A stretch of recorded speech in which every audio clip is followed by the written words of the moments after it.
You walk up to your car and notice a nail in the tire. You pause, then think, I'll deal with it later. Most people do. And that's how real tire failures begin. Tire problems don't usually start on the highway. They start quietly, while your car is parked, while you're busy, while life gets in the way. A nail in the tread is one thing, but a nail in the sidewall is different. The sidewall flexes every time you drive.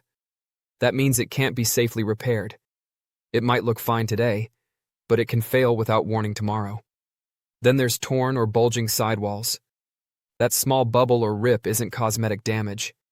It's a sign the tire's internal structure is already breaking down. At highway speed, that's not a risk. It's a countdown. And when a blowout happens, there's no time to think. One moment you're driving normally, the next, you're fighting to keep control of your car. Slow leaks are just as dangerous. They feel manageable. You top up air, you forget. But underinflation builds heat, weakens the tire, and silently sets the stage for failure. Your tires are the only contact between your car and the road. Ignoring damage isn't about saving money. It's about risking safety.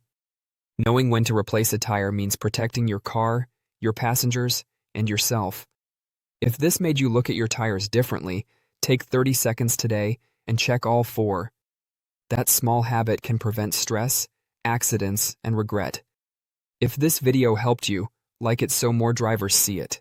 Subscribe for simple, honest car knowledge you can actually use. And comment below, have you ever ignored tire damage before?